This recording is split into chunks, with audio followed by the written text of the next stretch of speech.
Have you ever played a card game that engrosses you so completely that it changes the way you think a card game can be played? Well, I've actually played such a game, and it's called Gwent. It's found in the video game The Witcher 3, and while it initially seems quite intimidating, in reality it's actually a lot of fun. For this speech, I'm going to talk about how I'm going to basically go over the basics of the game, the card types, and some winning tips. This first part on the basics, it comes from my own knowledge and also information I've gotten from a Prima Games article by Christopher Buffo. The game, as you can see, is arranged in 6 rows. 3 rows belong to each player, and they're organized in the infantry, archery, /magic, and artillery. And this really has no bearing on the cards themselves, it's just a way of organizing them in the field. The game is built on superiority of numbers, both in the number of cards you have actively in your deck and the amount of strength you have total.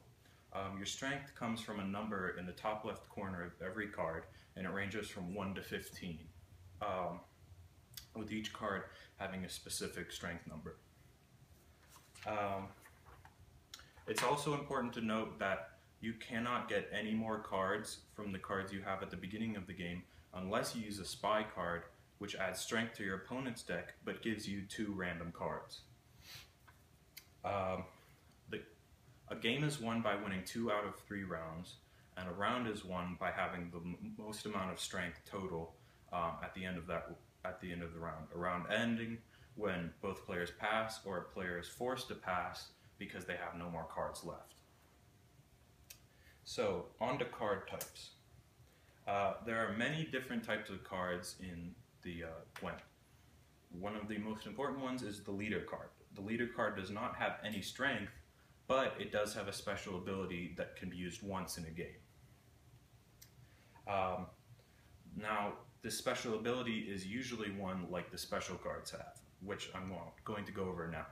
The special cards either boost or lower the amount of strength of the cards actively being played. Most common type is a weather card.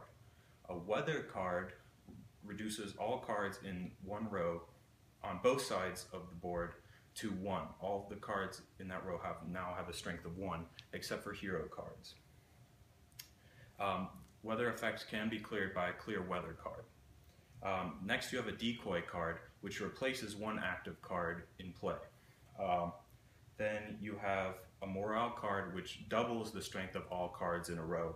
And finally you have a scorch card, which if the infantry row has a more than total of 10 strength, then it destroys all of the cards with the greatest strength in that row. Next you have unit cards, which are your basic cards. And these cards can never go over 8 in strength, and they have a variety of abilities. The first ability is healing, which allows you to take a card from your discard pile. Then you have bond cards, which when put next to a card that is of the same exact card, it'll double the strength for both cards. Then you have spy cards, which I talked about earlier, which add strength to your opponent's side but give you 2 cards. And then you have boost cards, which add 1 strength to all other cards in that row. Finally, you have muster cards, which will bring all cards from your non-active deck, which are of the same type, onto the active playing field. And finally, for card types, you have hero cards. These are special cards which look like this, and they are immune to all special effects, and they cannot be brought back after they are played. Finally,